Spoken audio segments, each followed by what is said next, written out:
Can you talk to us about kind of how to build that mindset a bit? I think as simple as it may sound, Valerie, you and I both know this, it truly is knowing who you are. When you know who you are, your coaching is going to be different from my coaching. We literally have thumbprints here. I don't even know if the camera can see this, but we have thumbprints that there is no other thumbprint like this.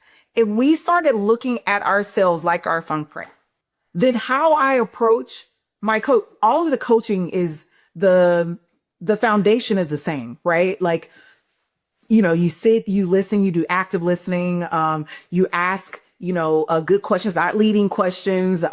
There's a way that the coaching, if we go with ICF accreditation or, some of those different accrediting bodies that are out there, there's a way that they teach us how to coach. So great, right? There's a way that you teach your crew how to coach. So great. But from there, Val, the thing that separates us, the thing that makes us all unique and helps us to think from a place of abundance is looking at ourselves like our thumbprint. If I approach my engagement with who I am, my messaging is going to be unique. I can't copy Tony Robbins, okay? Tony Robbins said figures. I'm 5'2". I think Tony Robbins might be like 6. He looks like a giant. He has a deep voice. There are so many things that are different about myself and Tony, right? But I guarantee if I brought Tony in or if he brought me in to work with his clients, there are going to be different things that we bring to our clients that the same person can walk away from both of us just mind blown, just complete transformation, because the thing that we are desiring is not that if I'm better than Val and my model, my framework, it's not that. It's that what I'm bringing to this engagement is fully myself. And what this person needs based on what I heard, based on my discovery call, based on the needs of this person, based on that, I either have realized that who I am, I know that I can help them.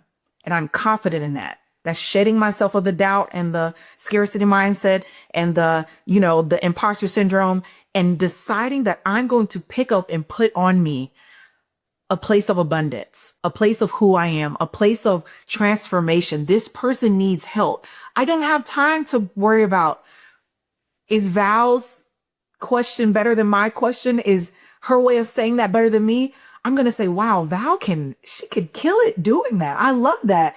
I just heard one of my clients, they're getting to this space where they need help, more in the health space and transforming their life in that capacity. And I mean, I can do some things there, but I think we've reached our limit here. We've had about 10 sessions. I think you're good. I now want to introduce you to somebody who can really help you open up in this side of their life. So I say all that to say, Val, and just to put a nice little bow on it, because I really get passionate about this. But if I know who I am, I know where my limits are, and I know where I'm limitless. But I also know what Val can do, because Val knows who she is. And I'm going to, because I know who I am, I know who Val is, I know what my client needs. And how selfish it would be of me to hold on to that person because of my ego. And so knowing who you are, knowing who this person is in community, my network, and knowing I want what's best for my client, not what's best for what I think, because I don't want them to go over there, or I think that this is my competitor. But I think if we get that mindset, even in a place, even if it is saturated, it doesn't matter, because I'm walking in who I am. I know who Val is. I know who my colleague is. And I know what it is that my client needs to get them to where I know they need to be. Thank you for watching this short clip. To watch or listen to this episode in its entirety, view the description below. See you next time.